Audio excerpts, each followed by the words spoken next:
Ok, ahora sí. Muy buenas noches a todos. Bienvenidos a nuestra sexta edición de los Talks Portuarios. Espero se me escuche bien, ¿sí? Bien. Lo Muy máximo, bien. lo máximo. Muchas gracias. Bueno, nuevamente la bienvenida a los Talks Portuarios. Esta es nuestra sexta edición y más que feliz y contenta de poder contar el día de hoy con nuestro invitado. Él es Jorge Vidal. Él es experto en el sector marítimo y portuario. Para contarles un poquito acerca de Jorge, pues él inició su carrera en la Escuela Naval del Perú, siguiendo el legado de su familia. Dentro de su familia se encuentra, a ver un segundito, voy aceptando, su padre, Armando Vidal, un reconocido marino y líder en el sector actualmente.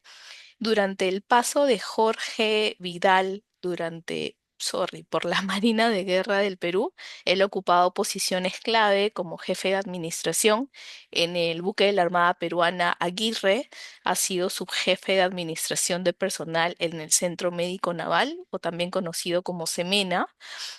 Tras su paso por la Marina de Guerra, Jorge amplió su experiencia en diversas organizaciones, desempeñándose en roles estratégicos en Tramarsa, JLL, el Ministerio de Educación, IBM, PSA Marín, y actualmente se está desempeñando como jefe de operaciones en Sam Towesh. Espero la pronunciación esté correcta. Eh, Ujú. Básicamente la carrera de Jorge se caracteriza por su liderazgo en operaciones, de remolcaje y maniobras, áreas fundamentales para la eficiencia y seguridad en puertos.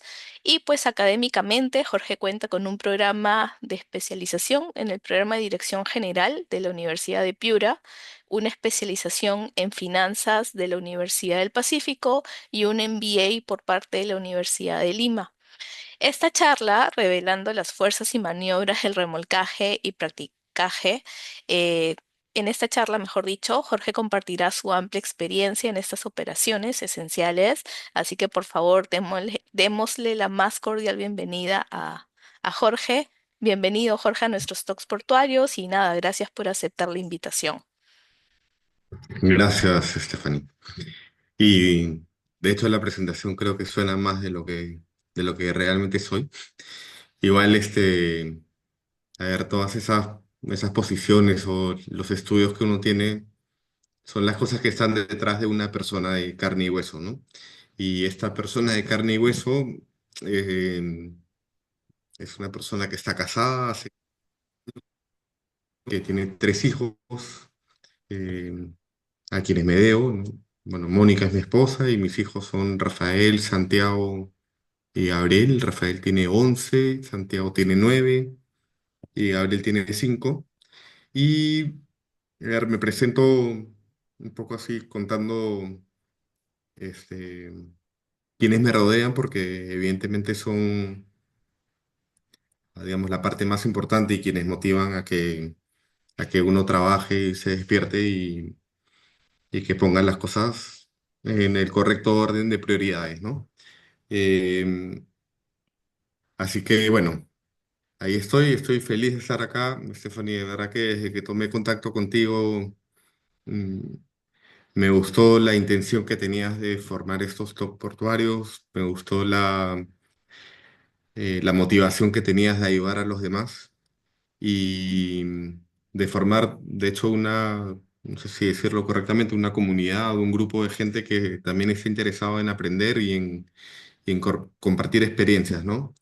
Seguramente intercambiando experiencias, comentarios, preguntas, respuestas y incluso algunas diapositivas de cada uno de los talks, la gente se va nutriendo y eso ahí es súper loable y habla muy bien de quienes lo organizan, como tú, y de quienes lo participan también, como todos los demás que estamos acá. Bien, sin tanto más que decir, quisiera empezar comentando un poco, ¿no? A ver, los remolcadores y los prácticos, el remolcaje y practicaje. Y decimos revelando las fuerzas y las maniobras del remolcaje y practicaje porque muchas veces cuando hablamos del sector marítimo portuario, Pensamos en contenedores, pensamos en puertos, pensamos en grúas pórticos, pensamos en buques, pensamos en un montón de cosas y casi siempre se pasan desapercibidos los remolcadores y los prácticos, ¿no? Y vamos a revelar un poquito de qué trata esto porque eh, al pasar desapercibido me parece hasta un poco injusto, por decirlo así, de que no se tome tan en cuenta o que no tengamos tan visible eh, estos actores de las maniobras portuarias, porque son esenciales. O sea, un barco no puede entrar a puertos si es que no tiene remolcadores o prácticos.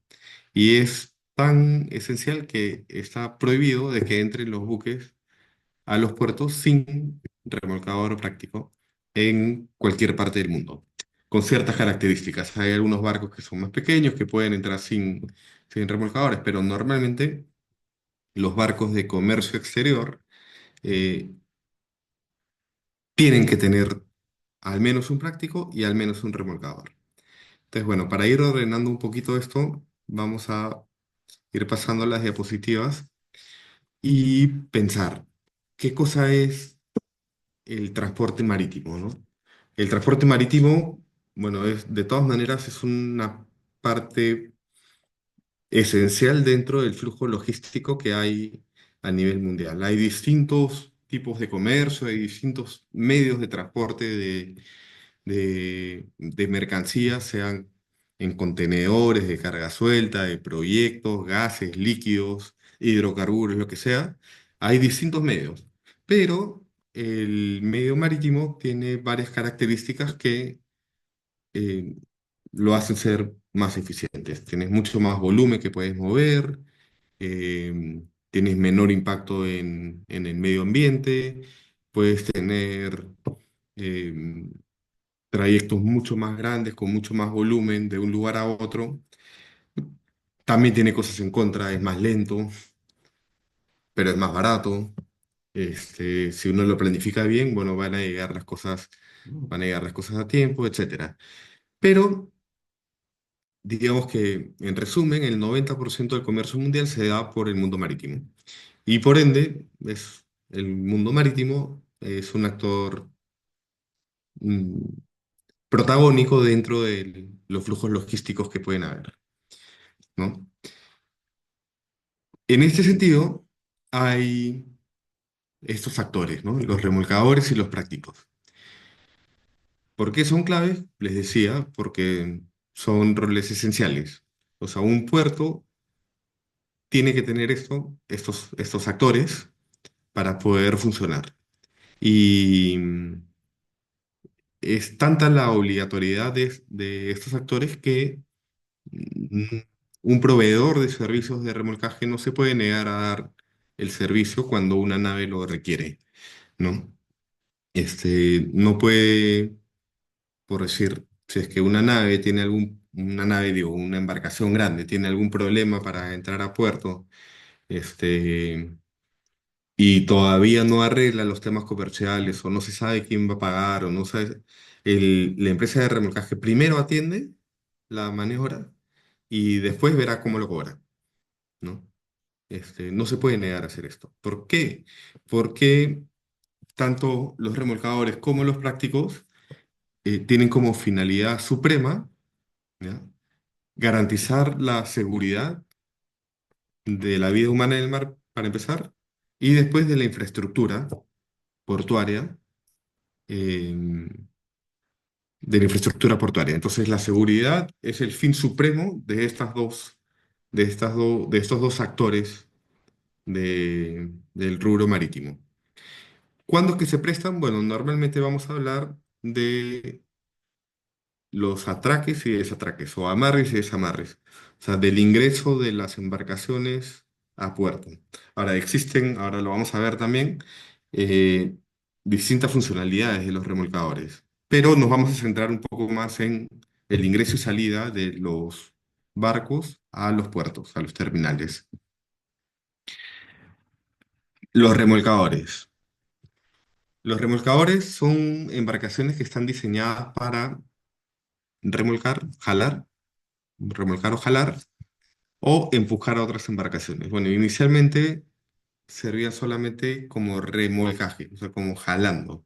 Pero poco a poco esto fue sofisticándose, fue haciéndose un poco más versátil y empezaron a también empujar.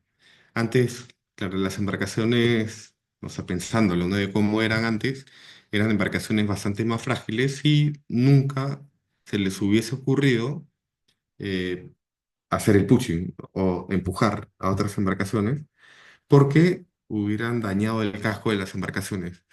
Pero ahora las embarcaciones son bastante más fuertes, muchas veces tienen doble casco y los remolcadores también son más sofisticados, mucho mejor tecnología y al momento que se aproximan a las embarcaciones no van a golpear tan fuerte como lo hacían antes, sino va a ser un contacto bastante más suave como para poder empujar sin tener que impactar y dañar la embarcación, ¿no? Por ende, ahora es absolutamente normal que los remolcadores también empujen, ¿no? Ese es un remolcador. Ahora, tiene distintos diseños, distintas formas. eh, Podemos ver que cada vez el diseño de los remolcadores también va cambiando y va cambiando también de acuerdo a las embarcaciones que va a atender, ¿no? Por ejemplo, hay embarcaciones eh, portacontenedores que tienen la proa mucho más pronunciada en la curva, ¿no? En la amura, por donde se dice, en la parte de adelante de los costaditos, que tiene la curva mucho más pronunciada porque esas embarcaciones buscan eficiencia en la navegación, tener menos resistencia al agua, por ende menor consumo de combustible y menor impacto ambiental. Entonces los remolcadores lo que hacen es tener un diseño curvo para que cuando se metan por la proa, la torre de los remolcadores no se dañe, ¿no? Pero esas cosas van cambiando, van evolucionando y se van adaptando a circunstancias distintas. Otra característica que puede tener remolcadores es que cada vez, dependiendo de dónde vayan a operar o dónde vayan a hacer, se construyen remolcadores que tienen mucho menor eslora. La eslora es el largo de la embarcación. Entonces, por ende, este que es el largo del remolcador, se hace lo más compacto posible porque están diseñados para operar en terminales que tienen muchos muelles continuos. Entonces, cuando tienen muelles continuos y además tienen embarcaciones en cada, imagínense mi mano con, con un barco acá, y si es que ponen la otra mano y otro barco acá, el remolcador tiene que entrar entre los dos barcos, ¿no? Y poder tener la maniobrabilidad para despegar el barco del muelle y poder sacarlo de las aguas restringidas. Un vistazo general de los remolcadores, hay muchísimos más detalles, pero como para tener ahí una idea. Ahora, ¿qué hay acá? Características adicionales de los remolcadores es que tienen mucha potencia. Ya acá ven dos remolcadores que son parecidos, tienen relativamente la misma eslora, misma forma en la curvatura, etcétera. Y como verán, no tienen una proa tan pronunciada, están bien asentados en el mar, por lo cual tienen mucho más potencia, o sea, agarran mucho más el fondo del mar y no se están balanceando tanto y hacen que estas maniobras sean este, mucho más estables, ¿no? Otras cosas que pueden hacer los remolcadores es maniobrar en ya decía, ¿no? En aguas restringidas, jalar a buques mucho más grandes, pero también pueden hacer asistencia de lucha contra incendio en embarcaciones que estén contiguas, en terminales, y etcétera. Por ende, una de las características más pedidas de los remolcadores es que tengan un sistema de firefighting o de lucha contra incendio que tenga bastante alcance para poder atender cualquier emergencia, ¿no? Otras cosas que pueden hacer remolcadores, también lo vamos a ver por acá, eh, son los remolcadores de multipropósito, ¿no? Que normalmente mm, pueden atender barcos, al mismo tiempo pueden levantar anclas, al mismo tiempo pueden tener posicionamiento dinámico y a ver, hay detalles súper específicos que los voy a soltar así medio suelto, no tan ordenado, pero por ejemplo, estos multipropósitos pueden trabajar en terminales donde están instalando mm, tuberías o ductos para terminales petroleros, y necesitan una precisión bastante certera de dónde sueltan un ancla porque están asistiendo una barcaza. Ah, grafiquemos esto acá. Imagínense que el celular es una barcaza y que la barcaza tenga 8 anclas. Estas 8 anclas pueden salir dos de proa, dos de popa, dos de la banda y un par más en las amuras, por decirte, ¿ya? Eso se hace como que la barcaza sea como un pulpo, ¿no? Con 8 patas, ¿no? ¿Qué cosa es lo que va a buscar las anclas? Que la barcaza no se mueva, ¿no? Y si es que no quieres que se mueva es porque estás buscando que tenga un, una posición específica para hacer un trabajo submarino, un trabajo determinado. ¿Ya? ¿Qué cosa hace el remolcador en casos como este? Tiene que tener con puntos específicos, geodésicos, ¿ya? ¿Dónde va a soltar las anclas? ¿Dónde las va a mover? Remolcadores multipropósitos pueden hacer eso. Buscan el posicionamiento dinámico, saben dónde dejan el ancla y después saben dónde la van a mover para que la barcaza se vaya moviendo suavemente y bajo una precisión este, bastante certera, digamos, ¿no? Em, Significa que los multipropósitos también pueden trabajar en puerto y también pueden trabajar remolcando eh, otras embarcaciones. Ahora, hay casos donde, como los que decía, ¿no? De trabajar entre muelles, que los remolcadores de puerto tienen un diseño tan específico que lo más probable es que no puedan hacer lo mismo que hace un remolcador oceánico o un multipropósito, ¿no? Están diseñados para una cosa muy específica, sin que exima, ¿no? Pero un remolcador oceánico, por su diferencia y sus características, tiene la característica de poder navegar distancias más largas y tener mucho más autonomía en la navegación y en el servicio que va a dar. Por ejemplo, para trasladar una barcaza de un lugar a otro o una embarcación de un puerto a otro lejano, ¿no? Jorge, Mm, Adelante. disculpa ahí que interrumpa un poco. Te comento que de repente aquí en el TOC portuario tenemos a personas que no precisamente manejan esta terminología marítimo-náutica que un marino de guerra como tú con tanta experiencia o marinos mercantes que están también en esta sesión conocen, ¿no? Entonces estaba por ahí el término barcaza, estaba el término proa, popa, amura, eslora. No sé si de repente podamos hacer así un Un quick, repaso. sí, algo rápido. Ya, buenazo. Ya, qué bueno que a veces me emociono, entonces se me salen esas palabras. Ya, buenísimo. Mira, a ver, voy a hacer un repaso y después en adelante voy a tratar de que cuando diga una de esas palabras la pueda traducir rápidamente, ¿ya? Pero una barcaza es una embarcación que, que normalmente no tiene propulsión propia.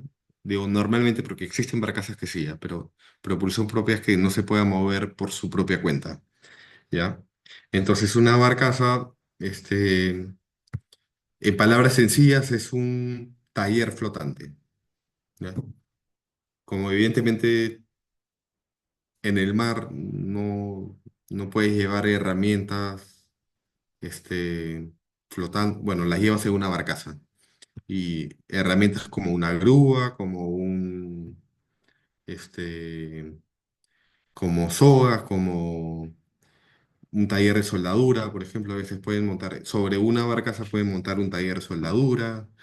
Este, puede ser que la barcaza se utilice para inspeccionar cadenas de otros barcos o de otros terminales o de boyas, no sé.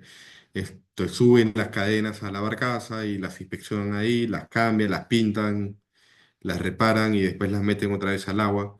Entonces, básicamente una barcaza es un taller flotante, ¿ya? En cuanto a la nomenclatura de las partes de la embarcación, este, la proa es lo mismo que decir adelante, la popa atrás, babor es la izquierda y estribor la derecha, ¿ya? Eh, A veces es confuso, pero proa, popa, babor, estribor, ¿ya? La proa adelante. Y a ver, ¿qué cosas son las amuras? ¿Ya? La amura es como que el costado de la parte de adelante. Así más o menos simple. La mura, si miras adelante, los costaditos de la parte de adelante, eso se llama mura. Ya, por ende, por eso decía que cuando la parte de adelante de una embarcación, la proa, normalmente es así como en punta, ¿no? Sobre todo de los buques de contenedores son muy finitas y la mura son muy curvas para que tengan más corte en la embarcación. Pero, por ejemplo, miren, en esta embarcación que es un remolcador, la proa a veces es bien redondeada, ¿no? Y no tiene tanta altura y está bien asentada en el mar. Entonces, vamos, este es proa, popa, babor para acá, estribor para acá. Y esto vendría a ser la mura. Ya, y para terminar con la explicación, esto acá vendría a ser la aleta. La aleta es los costados de la parte de atrás, los costados de la popa. Esta es aleta. ¿Ya? Algo así. Y esto acá se utiliza un montón. Por ejemplo, ¿no? Oye, estoy viendo una embarcación que está a proa nuestro. Está hablando el capitán de este remolcador. Está a proa nuestro. Entonces uno se imagina que está en esta línea. Pero también puede decir, oye, estoy viendo una embarcación que está a mi amura de estribor. Entonces, la gente va a entender que está a su amura en esta línea, ¿no? En esta línea. O si dice, oye, estoy esperando una embarcación en mi estribor, está por esta línea. Algo así. Se utiliza para varias cosas. Es una forma de ubicarte dentro de la embarcación. ¿Ya? Ya. Y si es que se me escapa otra, me avisas, Stephanie, por favor. Y ya, más bien aprovechando, Jorge, hay una Ujú. consulta. La consulta es de Renzo Reina y Ah, pregunta, ya, ¿ buenísimo. los servicios de remolcaje son privados? Otra parte de la Mira, consulta es, ¿estos son facturados al terminal portuario? Y mm, también dice, ¿y el servicio es por la atención al número de naves por día de atención o de otra manera? Mejor dicho, ¿de qué manera son facturados estos servicios? mm. Esto puede variar mucho, ¿ya? A ver, la primera parte era, por favor, Si los discúlpame. servicios de remolcaje son privados y si son Ya. facturados al terminal portuario. Mira, normalmente las empresas de remolcaje o los servicios de remolcaje sí son privados, ¿ya? Los de practicaje no siempre. En el Perú sí son privados, en el Perú. En otros países no siempre. Por ejemplo, en Chile. En Chile el servicio de practicaje lo maneja la autoridad marítima del país. En Singapur también. En Singapur, el gobierno o la autoridad marítima a quien delegue el servicio, el gobierno, en este caso en Singapur, por ejemplo, se lo delega a la autoridad marítima y la autoridad marítima licita ese caso a un privado para que alguien lo maneje. Pero ¿Quién se encarga de licitarlo? El gobierno. Y es un privado, pero sí, es uno solo. No hay competencia de practicaje, ¿ya? No hay competencia permanente, me refiero, ¿no? Sale una licitación por una cantidad de años, después se vuelve a licitar, compiten los que quieran y nuevamente está así. En Perú es distinto. En Perú los remolcadores son privados, los prácticos también son privados. Eh, pero son regulados por la Autoridad Marítima Portuaria, ¿ya? Esa es la primera parte. La segunda es, ¿a quién se le factura? Bueno, se le factura a quien requiere el servicio. En casos como terminales privados, como por poner un ejemplo, Melchorita, que está Perú LNG, que es un terminal privado y exclusivo para un desembarque. Quien se encarga de contratar y licitar a los remolcadores es la empresa, ¿no? Ahora, hay otros terminales como algunos terminales mineros, eh, que ellos se encargan de elegir cuál es la empresa de remolcaje y practicaje que va a atender en su terminal, pero quien paga los servicios es el armador de la nave. El armador significa el dueño de la nave. O sea, quien va a traer la mercancía o se va a llevar la mercancía, o los contenedores o la carga suelta, lo que sea. Este, Normalmente son las embarcaciones o los dueños de las embarcaciones quienes pagan los servicios de... ¿Pero por qué? Porque, bueno, es una convención, ¿no? Si el terminal... A ver, ¿qué pasa? Que la línea naviera lo que quiere es llegar al terminal. ¿Por qué? Porque ahí es donde va a ser el comercio, donde va a dejar su carga o llevarse su carga. Entonces, ¿a quién le interesa entrar al terminal? Es al dueño del barco o a la embarcación o a la línea naviera o algunos casos a los dueños de la carga también, ¿no? Entonces, a quien le interese que la nave entre, es el que paga, ¿no? Esos son en líneas generales. Hay un montón de excepciones, un montón de formas, pero más o menos funciona así. ¿Y cuánto cobra? ¿O en base a qué se cobra? Ya. También hay terminales en los que se cobra. A ver, en Perú mismo cambia mucho esto, ¿ya? Hay sitios como terminales de hidrocarburos en los que el terminal paga una mensualidad, ¿ya? Y paga, se haga o no se haga maniobras, se haga una o se hagan 15, se paga lo mismo. Es un fee que ya está establecido por un contrato y lo paga el terminal. Y eso ahí puede variar un montón, o sea, puede ser un montón de plata que está ahí, ¿no?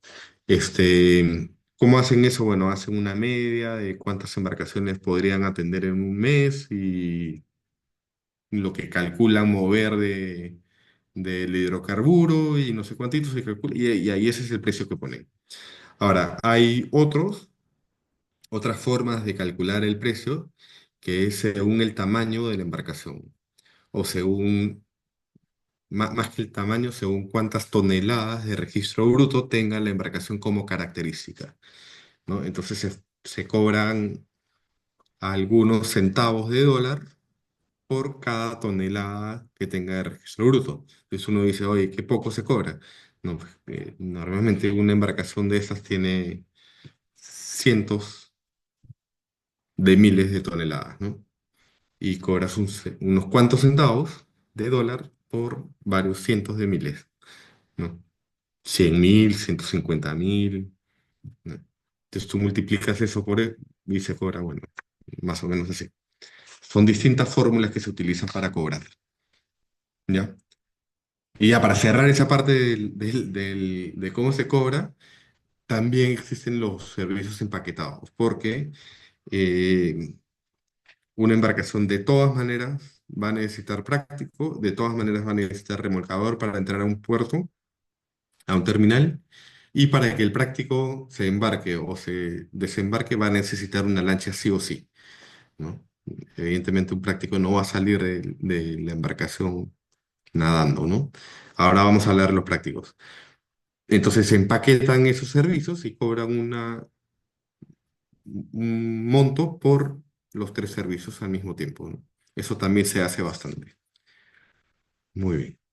Jorge, Voy tengo avanzando. dos preguntas más. Así súper Dale. rapidito. Una de las preguntas dice, ¿qué opinas sobre la exclusividad de servicios portuarios básicos en Chancay, incluyendo el remolcaje? Ya.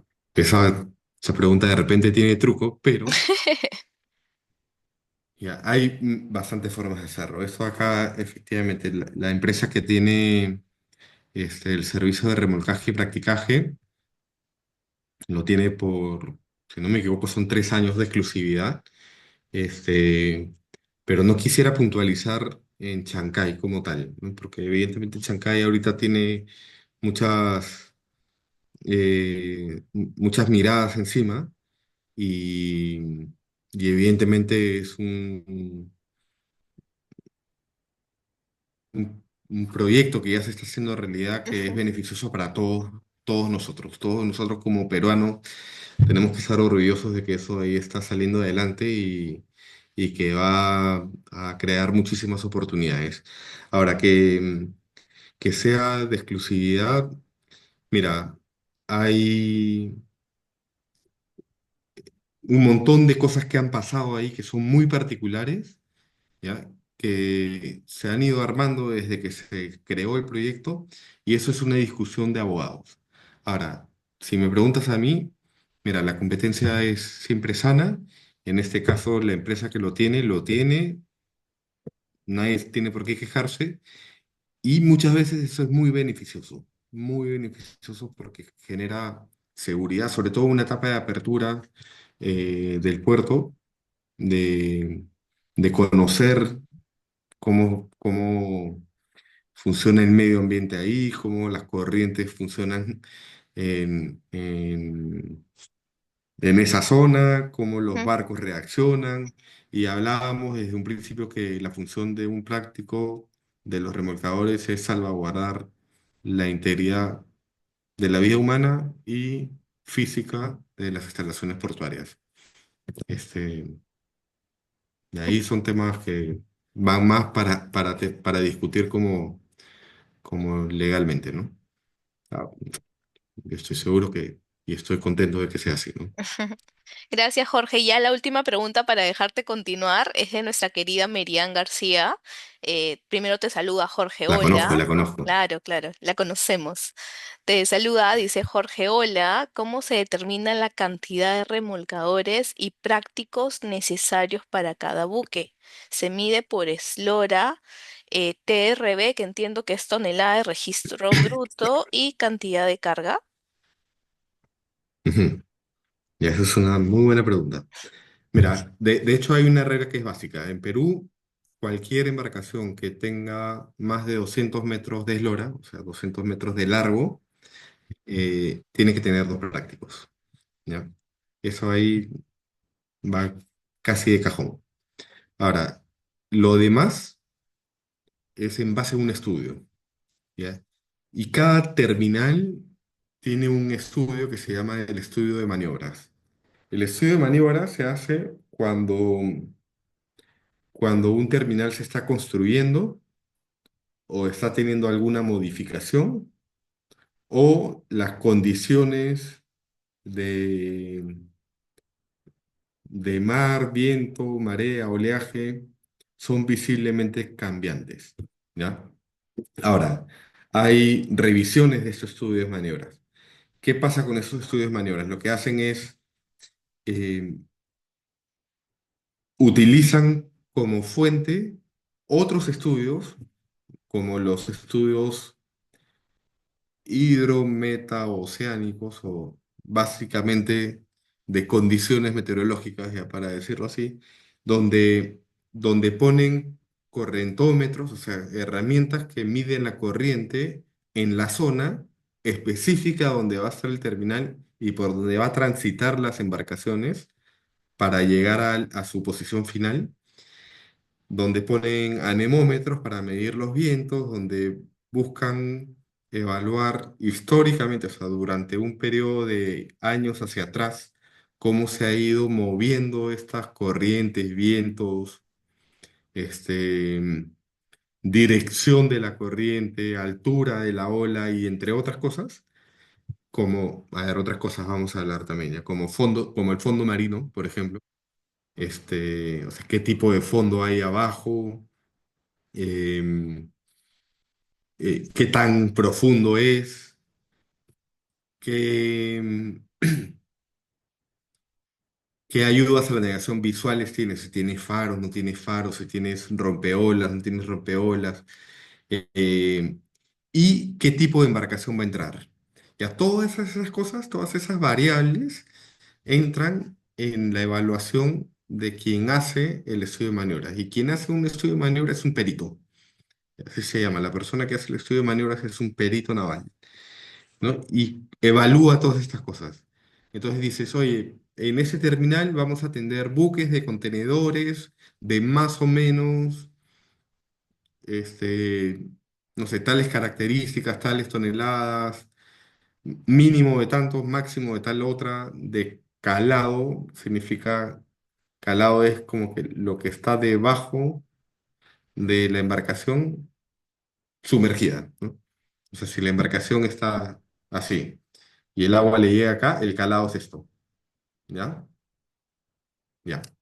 Entonces, todo eso ahí entra y en el estudio de maniobras determinan, dicen, oye, para que entre un barco con estas características que son las que tú quieres, para que entren al terminal, estas condiciones de corriente, oleaje, viento, marea, tal, tal, tal, dentro de este terminal que tiene este fondo, bla, bla, bla, bla, para el ingreso necesitas dos remolcadores, o tres remolcadores, o un solo remolcador. Y para la salida necesitas tantos, ¿no? Pero todo eso ahí se calcula en el estudio de maniobra, ¿ya?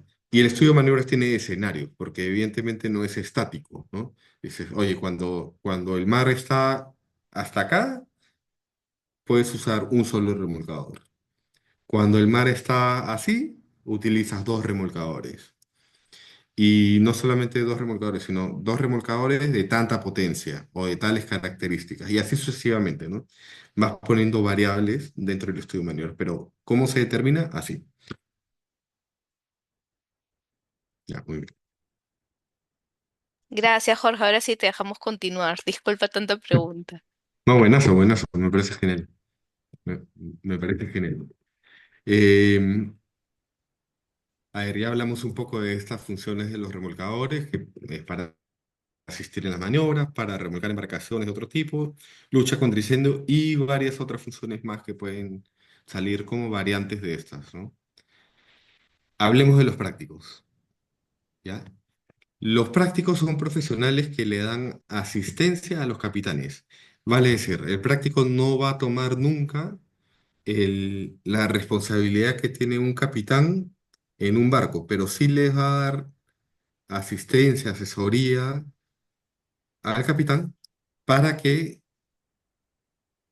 el barco navegue por aguas restringidas, vale decir, por canales de acceso o en terminales donde ya hay muelles donde no puedes maniobrar, no son aguas abiertas, son restringidas, ¿no? Donde el barco nunca puede perder el control porque si es que perdiese el control podría dañarse, dañar a las personas, evidentemente, y Ujú. dañar a la infraestructura portuaria, ¿no? Que sabemos que la infraestructura portuaria es clave incluso para el desarrollo de un país, ¿no?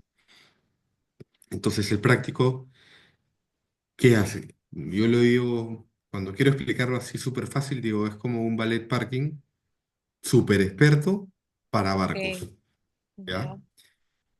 ¿Ya? Entonces, pero para ser práctico, ¿qué tienes que hacer? Tienes que, a ver, hay condiciones que varían en distintos países, pero en el Perú tienes que haber sido capitán de embarcaciones de determinado tamaño, o sea, no vale ser capitán de un bote a remo, por ejemplo, tienes que haber sido capitán de un barco con determinadas características o haber sido comandante, como se De le llama Marina. de la Marina de Guerra, ¿no? Ujú. Solamente pueden ser prácticos o marinos mercantes que hayan sido capitanes de embarcaciones o marinos de guerra que hayan sido comandantes de embarcaciones con las características mínimas que pide la legislación nacional Ujú. dispuesta por la autoridad marítima. ¿Ya? Eso es Ok. en el Perú. ¿No? En otros países, vamos, por ponerle un ejemplo rápido, en Singapur, cualquier persona puede decidir desde que sale del colegio estudiar para ser práctico Wow, y ser práctico apenas termines tu carrera. Es una carrera, ¿no? Y empiezas a qué maniobrar, bacán. etcétera. Sí, sí. Bueno, acá, además de, de esos requisitos que les decía, de ser capitán o comandante cierto tiempo, que no haya pasado tanto tiempo más, tienen que hacer un curso de prácticos y tienen que cumplir con una cantidad de maniobras. Es Mm, como como en la aviación, dicen, ¿no? Las horas de vuelo, ya claro. acá tienen que cumplir, dependiendo del terminal, del puerto y la dificultad que tenga, por decirte, 20 maniobras de ingreso durante el día, 20 maniobras de ingreso durante la noche, 20 de salida y 20 de entrada en la noche, ¿no? Mm, Varía, ¿no? La cantidad y esto varía de acuerdo a la dificultad o del terminal, tamaño de buques y todo lo demás. Y ellos van ascendiendo. Los prácticos empiezan siendo prácticos de segunda, oh, wow. mejor dicho, aspirantes a práctico, después prácticos de segunda, después de una cantidad de maniobras y años de experiencia pasan a ser de primera y después expertos, ¿ya? Así más o menos funciona. Entonces, ¿quiénes son los prácticos? Bueno, son expertos en un puerto, ¿ya? Un práctico que se habilita en un puerto, por decir el Callao, no significa que vaya a estar habilitado para hacer maniobras en Paita, en Salaberry, en Chimbote, en Hilo, en Matarani y todo lo demás. ¿No? Porque para habilitarse tiene que haber hecho esa cantidad de maniobras y se hace experto en ese terminal y para habilitarse en otro va a necesitar cumplir los requisitos del otro. Y en un año no les va a alcanzar a hacer tantas maniobras como se requieren para mantener su licencia en varios puertos. Existen los prácticos que tienen licencia en más de un puerto, sí, existen, pero, pero no es infinito, ¿no? Estos prácticos pueden tener dos o tres máximo, porque si no, no les daría el tiempo para renovar sus licencias, ¿ya?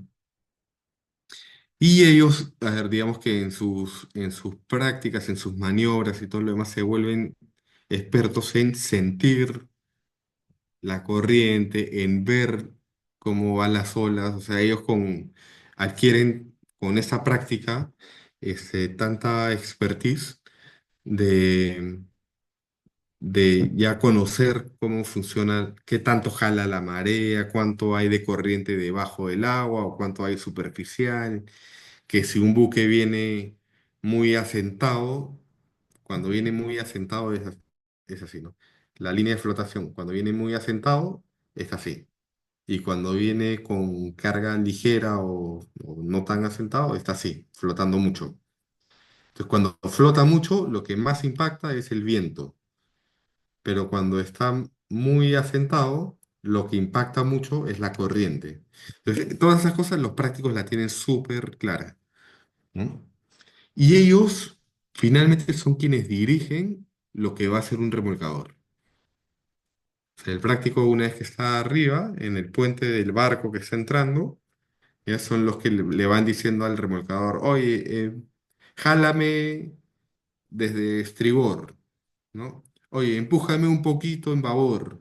Oye, solamente acompáñeme y así va a ir dándole indicaciones, ¿no? O póngase los dos en la banda de babor, o sea, a la izquierda, y empújeme suave, empújeme un poco más fuerte, y así va a ser el práctico, ¿ya? Ya, eso es lo que me adelanté. Entonces, conocimiento local, asistencia a maniobra, prevención de accidentes. Efectivamente, eso es lo que hacen los prácticos. ¿Cuál es la colaboración de esto? No siempre, la gran mayoría de veces, los remolcadores, los prácticos son de empresas distintas, ¿ya? Y cada quien tiene su propio interés económico y todo lo demás. Pero es una norma, eh, por decirlo así, una norma de caballeros, una forma de lealtad, que cuando se trabaja durante una maniobra, esto es un equipo de trabajo. Los remolcadores, el práctico, la lancha que viene, todo es un equipo de trabajo, porque todos están trabajando para el mismo fin, que es la seguridad de la vida humana y de la infraestructura portuaria. Eso es. Gracias, Jorge. De hecho, mira, surgieron más preguntas ya para, a ver, Vamos. nos quedamos en, bueno, Merian se respondió su pregunta, por ahí Elizalde comentaba con respecto a a la Esta es la foto que consulta. eligió Stephanie para ponerse a la clase. Sí, yo la elegí. Nada, hay una pregunta que dice, buenas noches, ¿cómo se determina la necesidad de remolcadores azimutales? ¿Cuáles son las características específicas que la hace distinta a los remolcadores convencionales?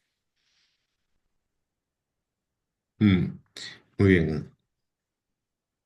A ver, el requerimiento de que haya una, o sea, de que sea un remolcador azimutal frente a un convencional, es que evidentemente ahorita voy a explicar más o menos las diferencias básicas ya, pero como las embarcaciones en general han ido evolucionando, cada vez son más eficientes, más grandes, más pesadas, los espacios en el puerto son más restringidos, los remolcadores han ido evolucionando también y que hayan evolucionado de convencionales a simultáneos es una respuesta a la necesidad de atender distintas características de buques que son más modernos, evidentemente. Eh, ¿Por qué un azimutal es mejor que un convencional? Mm, A ver, no para calificar de que sea mejor simplemente, pero veamos las características, ¿no? Un convencional tiene, eh, estas son cosas muy técnicas, ¿ya? Pero a ver, si un barco convencional tiene abajo los ejes donde están las hélices, ¿no? Y las hélices es lo que hace que, cuando dan vueltas, hace que la embarcación se mueva hacia adelante, o si es que fuese necesario para atrás.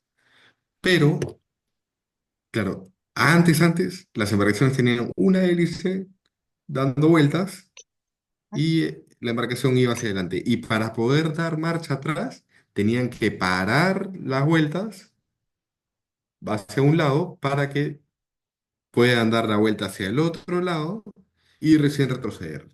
Eso implicaba que haya mucha demora en la respuesta, ¿no? Después cambió un poco eso a las hélices de paso variable, ¿ya?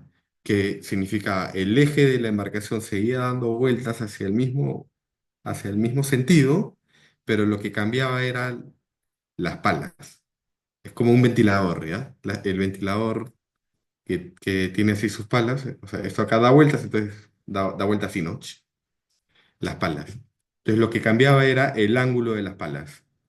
Si estaba así, cambiaba así.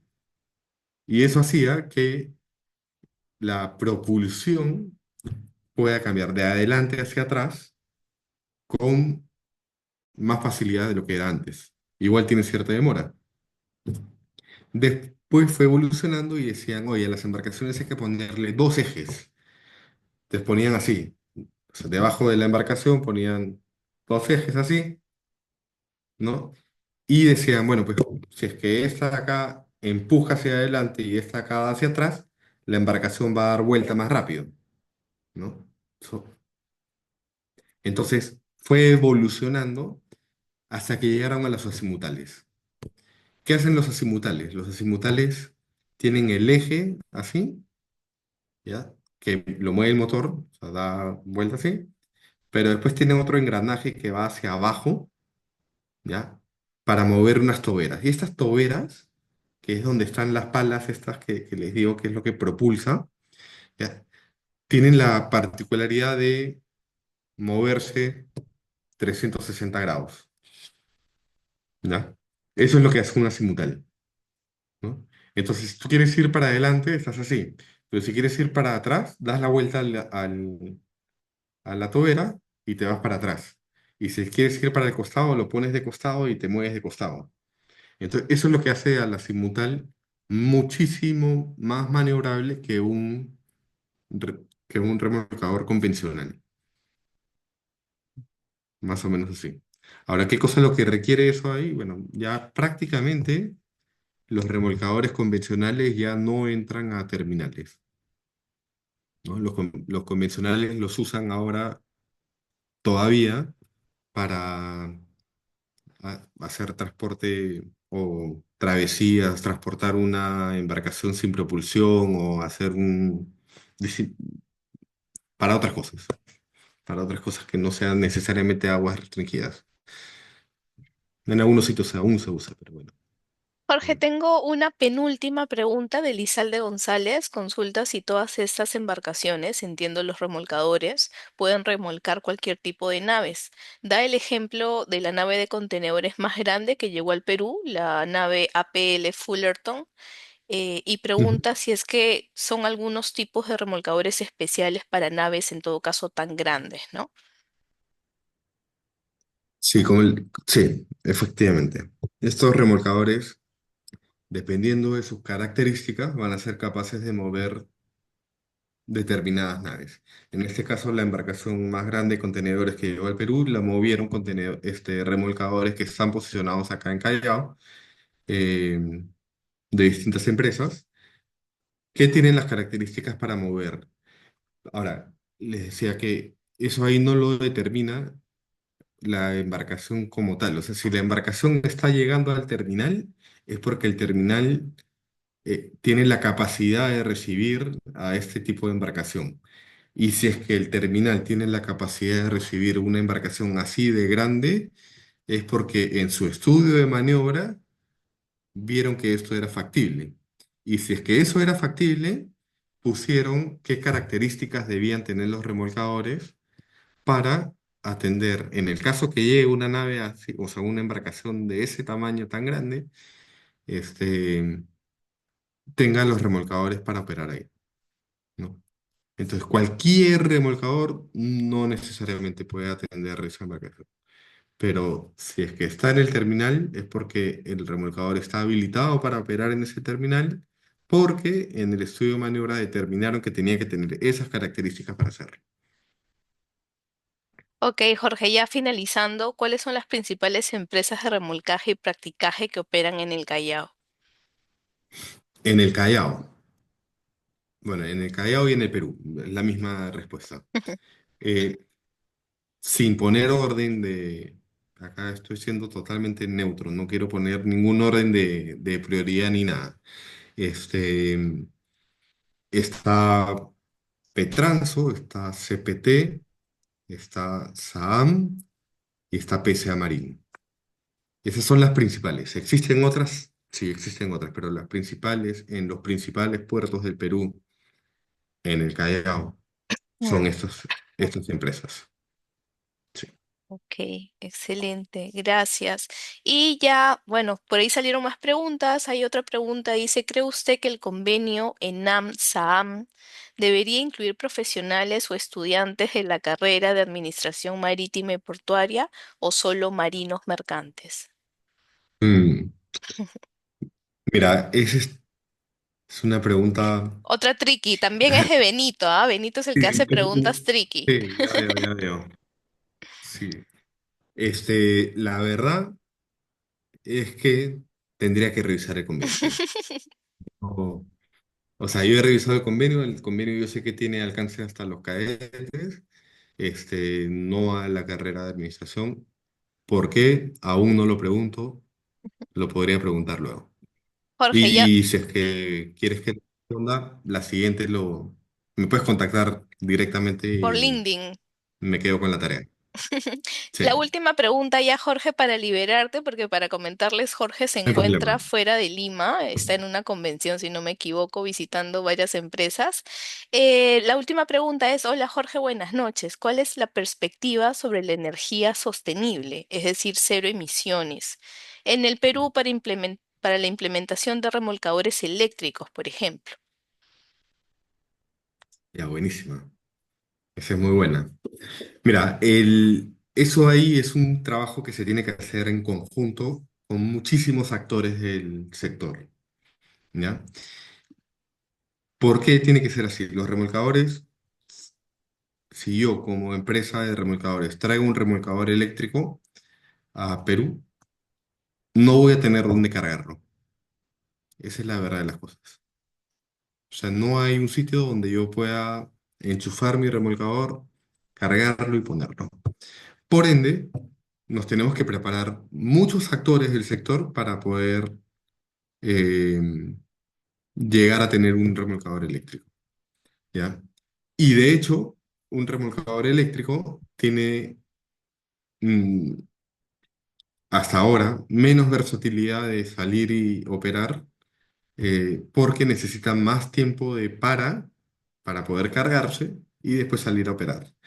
Ahora, eso no significa que no estemos haciendo nada. En el sector marítimo portuario se hacen muchos esfuerzos para empezar a reducir el impacto al medio ambiente y eso ahí parte desde el uso de combustible más ecoamigable, ¿ya? Eso ahí también tiene todavía restricciones porque no hay muchos proveedores que puedan darte combustible ecoamigable.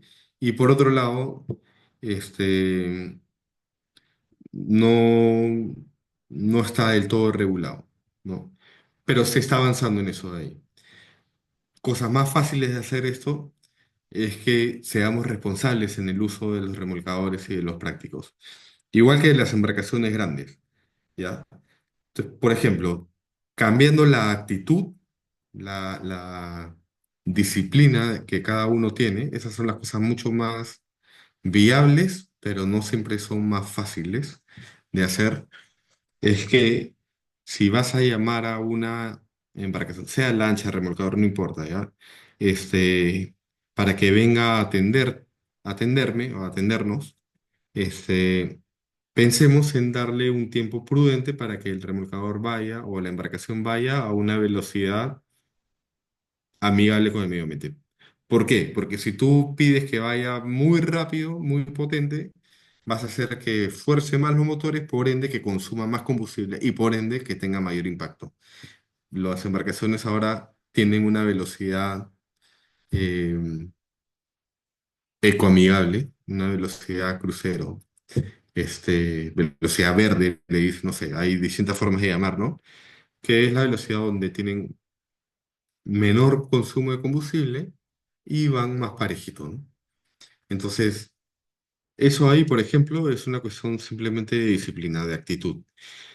Los que manejan estas embarcaciones también pueden tener cuando, no sé, pues de repente están apurados porque quieren llegar rápido a descansar, entonces le mete más motor y eso en distancias cortas tiene menos impacto, pero en distancias más largas tiene mayor impacto. Y así sucesivamente. ¿Ya? Se está avanzando, se está avanzando. Se están haciendo convenios con terminales de distintos tipos, minera, portuarios de contenedores, de carga, para tener sitios donde se pueda hacer carga de remolcadores o de embarcaciones en general y que sean todavía híbridos, ¿no? Que tenga un poco de eléctrico, un poco de combustible fósil. Se hace instalación de baterías para utilizar la energía en puerto. Hay un montón de iniciativas que se van dando para hacer esto. Las líneas navieras están mucho más avanzadas. De todas Sí. maneras, Jorge, muchísimas gracias por responder todas estas consultas, gracias por acompañarnos en nuestra sexta edición de los Talks Portuarios. Justo la siguiente PPT que bien mencionaste es la foto que escogí. Ahí aparece tu perfil de LinkedIn para que te puedan agregar, puedan conectar El contigo. teléfono, También sí, con toda confianza, por favor. y sobre Sí. todo para que puedan conocer la calidad de persona que eres, ¿no? Porque algo que había mencionado es que tuve la dicha de conocer a tu padre, de hecho aún no nos conocemos en persona, Jorge, pero desde que iniciamos contacto, pues ha sido una linda experiencia y sobre todo ver que como líder, te enfocas mucho en las personas con las que trabajas, ¿no? Que es el recurso más importante de toda empresa. No sé, Jorge, si tienes alguna palabra final, algunos comentarios. No, en verdad, bueno, agradecerte, sobre todo por tus últimas palabras, porque obviamente me emociona que me hablen de mi papá y que me alegra mucho que lo hayas conocido. Este, y bueno, que reconozcas, no sé, que tengo a esa... Efectivamente, yo estoy convencido de que el trato con las personas es algo súper importante y que eso es lo que genera que cualquier actividad que se haga con confianza y que tengamos una comunicación mucho más abierta eh, y sincera, ¿no? Eso ahí para mí es lo más importante. Claro que sí. Más bien les pido a todos que si pueden poner sus cámaras para la foto final del talk portuario como evidencia. Quienes puedan colocar las cámaras, por favor, nos sumaría muchísimo. De hecho, aquí le estoy robando unos minutos a Jorge, porque Jorge tiene una reunión, pero nada, muchas gracias, Jorge, una vez más. Voy a tomar el primer print de pantalla y va ahí una, dos, tres. Ahí va una foto. Voy por la siguiente. Un segundito, por favor, no me maten. Voy con la Tranquilo. siguiente. Ah, no les avise, disculpen. Una, dos, tres. Listo. Nada, muchísimas gracias a quienes se sumaron al Talk Portuario. Una vez más, Jorge, muchísimas gracias por brindarnos tus conocimientos. De hecho, yo también he aprendido muchísimo con tus clases y nada, nos vemos hasta una nueva oportunidad. Que Dios te bendiga y pueda retribuir una parte de lo que das al mundo, porque en verdad no es por tirarte flores, pero ha sido lindo conectar contigo. Y nada, nos Qué vemos bueno. en el camino, como siempre, gracias a los que se han podido conectar. Y nos vemos en el siguiente Talk Portuario, que vendría a ser el jueves 21 de noviembre. Que tengan muy buenas noches. Nos vemos. Gracias, Jorge. Gracias a todos. A ustedes, gracias, que estén bien. Gracias.